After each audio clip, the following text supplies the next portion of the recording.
सानिया, सिर्फ 29 साल की उम्र में ऑटोबायोग्राफी लिखना मतलब अनयूजुअल है काफ़ी, क्योंकि आपको टाइम ही नहीं मिलता है, नंबर 1 है आपके स्पोर्ट में, बट इंस्पाइट ऑफ दैट इस तरह के निर्णय लेना, डिसीजन लेना, मतलब आई थिंक ये प्रोसेस स्टार्ट हुआ 6-7 साल पहले। मेरी, जैसे आपको पता है, I had a long career, I started my career very young and I had enough experiences on and off the court, और इसी वजह से we thought that it's great to start penning down things slowly but surely, and I am so glad that I did, because this is my story and directly from me, and I feel very proud to express myself this way and share it with you all. जैसे fans का कहना है कि भारतीय sport के सबसे charismatic जो characters है उनमें से एक आप हैं, तो कोर्ट में देखने को मिलता है कभी इमोशंस, कभी एग्रेशंस, एरोगेंस, कभी पम्प्ड अप, तो बुक में जो मतलब किताब में जो लिखा गया है उसमें जो रीडर्स हैं उनको क्या देखने को मिलेगा? सभी, आई थिंक वो सारी चीज़ें and more, because I think that it will show me as a person जैसे मैं हूँ, बिकॉज आई थिंक कि what I am on the outside, a lot of the times as celebrities we can't be totally open as to who we are, लेकिन we always have a little bit of shield हमारे सामने, तो you know मैंने try किया है कि to be as honest as I can, to try and express myself as best as I can, and yeah, hopefully you all will like it. Sania, अगर देखा जाए the name suggests against odds, काफ़ी difficult रहा ये सफ़र आपके लिए, India जैसे country से इतना आगे तक जाना, सिंगल्स में चोटी के 20-25 खिलाड़ियों में से पहुंचना, फिर नंबर 1 बनना डबल्स में, तो सबसे कठिन समय आपके करियर में देखा जाए तो कौन से समय था सबसे कठिन, जब वो आपको शायद लगा होगा कि इससे आगे शायद आप नहीं बढ़ पाए? आई थिंक ऐसे कठिन समय बहुत आते हैं, एक जब आपका करियर इतना लंबा होता है तो ऑब्वियसली आप अप्स एंड डाउन हमेशा देखते हैं, चाहे वो बहुत सारे अप्स हो या बहुत सारे डाउन, लेकिन I think for me toughest was to deal with injuries. एक एथलीट के लिए इससे बढ़ के कोई बुरी बात नहीं हो सकती कि आप घर पे बैठे हैं and you think that you are fit, but लेकिन आपका नी ट्विस्ट हो जाता है या एंकल ट्विस्ट हो जाता है, जो मेरे साथ हुआ, और you are forced to sit out and forced to not do what you love doing. मेरे लिए 2010 में रिस्ट की वजह से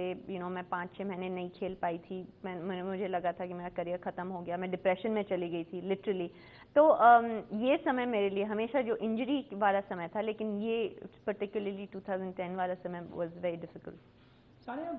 अगर मेंस डबल्स देखा जाए तो जो चोटी के खिलाड़ी है, टॉप के खिलाड़ी है, वो नहीं खेलते हैं, तो ये कहा जाता है कि मेंस डबल्स में टॉप के खिलाड़ी नहीं खेलते, इस वजह से मतलब जो डबल्स प्लेयर्स को जो सक्सेस मिलता है वो थोड़ा मतलब उतना वैसे नहीं देखा जाता, लेकिन विमेंस डबल्स को देखा जाए तो टॉप के सारे खिलाड़ी उसमें खेलते हैं, तो कितना डिफिकल्ट होता है इसमें कि विलियम सिस्टर्स खेल रहे हैं, विक्टोरिया अज़रेंका खेल रही है, टॉप के सारे खिलाड़ी खेल रहे हैं। आई थिंक आपने जैसे कहा बिल्कुल सही कहा, क्योंकि विमेंस डबल्स में चाहे वो आज जैसे मैं और मार्टिना जो अब डबल्स खेलते हैं, लेकिन हमेशा सिंगल्स पहले खेलते थे एंड वी वर टॉप 30 और she was number 1 in the world. वैसे ही कई सारे प्लेयर्स हैं जो करंट टॉप 10 या टॉप 20 इन सिंगल्स है या हो चुके हैं, तो आई थिंक इसी वजह से it is as competitive and it's so difficult for us to stay and maintain that level of play, and there are some great teams जो चेंज भी हुई हैं इस साल, and there are some great teams that we play against, and it's always a great challenge to keep ourselves at the top. Sania, fitness जो regime आपका है वो कितना अहम रोल प्ले किया ये इसने, मतलब ये सक्सेस स्टोरी में कोई रेडिकल कोई ट्रेनिंग रहा, जैसे कि हमने सुना कि एंड्रे अगासी कभी पहाड़ में मतलब पहाड़ी में चढ़ते थे, मतलब हिल्स पे दौड़ते थे, तो इस तरह का कोई रेडिकल? हिल्स पे हम सब दौड़ते हैं एक्चुअली, हर एथलीट को, स्पेशली टेनिस प्लेयर को, क्योंकि ये फिजिकली इतना डिमांडिंग स्पोर्ट है, and also one of the most competitive sport in the world है इन टर्म्स ऑफ 180 कंट्रीज जो खेलते हैं, तो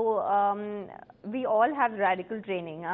चाहे वो सीढ़ियों पे भागना हो, चाहे वो वेट्स पीछे लगा के भागना हो, चाहे विंडशील्ड पीछे लगा के भागना हो या हिल पे भागना हो, we all do that, and I think maybe जब आंड्रे करते थे तब शायद उतने ज़्यादा लोग नहीं करते होंगे, आई डोंट नो, लेकिन अब एवरी टेनिस प्लेयर आप देखें has a different kind of routine, वो सब करते हैं, plus they play tennis, plus they do may be yoga, stretching, तो there is no limit to how fit you can be as a tennis player, because the game is just evolving every day, and tennis players are just getting fitter and fitter every day.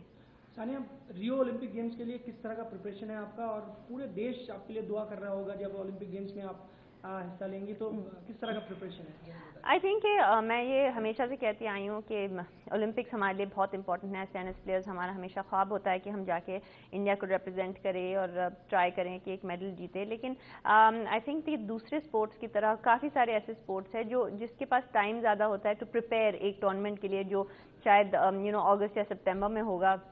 उसके लिए वो जनवरी में prepare करना start करते हैं। हम वैसे नहीं कर सकते इन टेनिस, हमें week in and week out खेलना पड़ता है, चाहे वो ओलंपिक्स के वीक के पहले हो या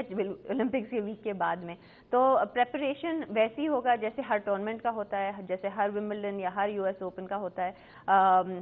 हम एक्चुअली कनाडा में खेलेंगे और हम रियो पहुंचेंगे 8 दिन पहले, एंड वहाँ पे हम प्रिपेयर करना स्टार्ट करेंगे on the 1st of the month, and yeah, and then hopefully we'll be able to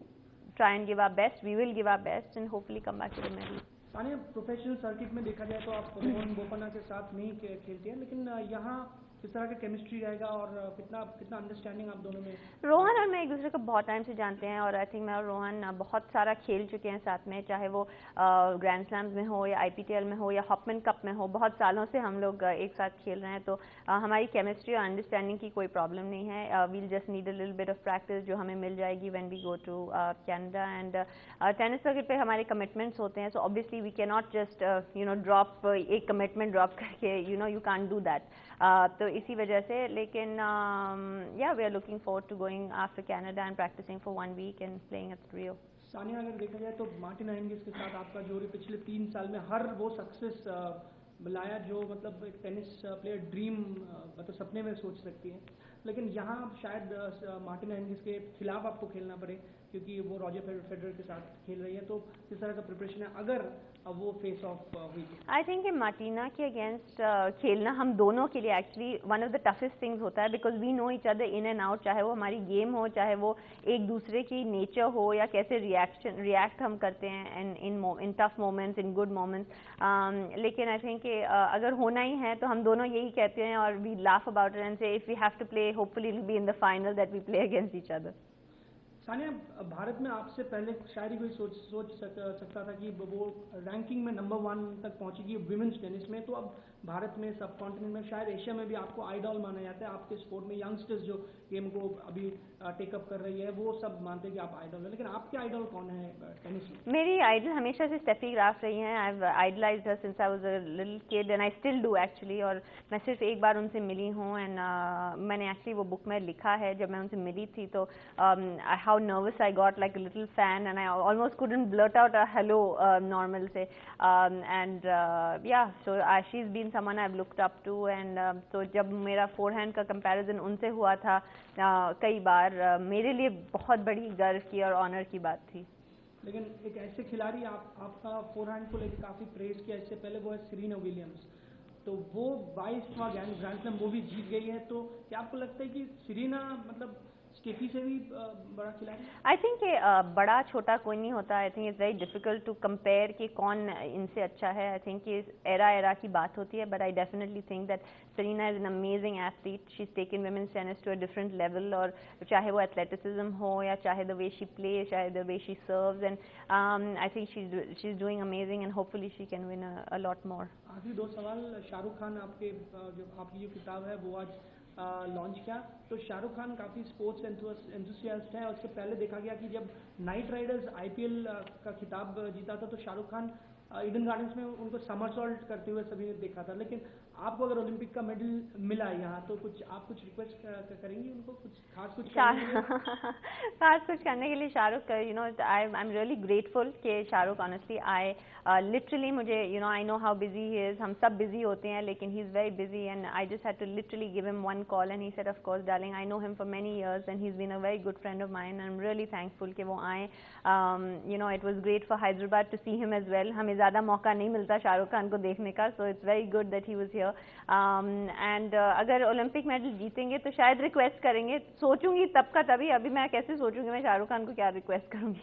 sports में कहा जाता है कि आप गिर सकते हो लेकिन गिर के कितना तेज आप उठ सकते हो वापस, वो इम्पोर्टेंट होता है। S against odds. आपके जो हस्बैंड है शोएब मलिक, वो भी स्पोर्ट्स पर्सन है, तो दोनों के करियर में जब उतार चढ़ाव आता है तो क्या आप एक दूसरे को किस तरह से कॉम्प्लीमेंट करते हो, क्या क्या समझाते हो? आई थिंक हम दोनों का नेचर उस हिसाब में काफ़ी सिमिलर है. हम लोग दोनों हार बहुत जल्दी नहीं मानते. एंड आई थिंक कि एक प्रोफेशनल एथलीट और एक सक्सेसफुल एथलीट होने के लिए आपको स्टबर्न होना ज़रूरी है. तो आई थिंक कि हम लोग बहुत स्टबर्न हैं. हमें कोई कुछ भी कहे, जब तक हमारा दिल नहीं मानता हम लोग नहीं मानते. And I think that is a very strong and great quality to have, which he has as well. And I feel that no matter how many times I fall, I always have the strength to get up. And the day I don't have the strength to get up, that will be the day to retire.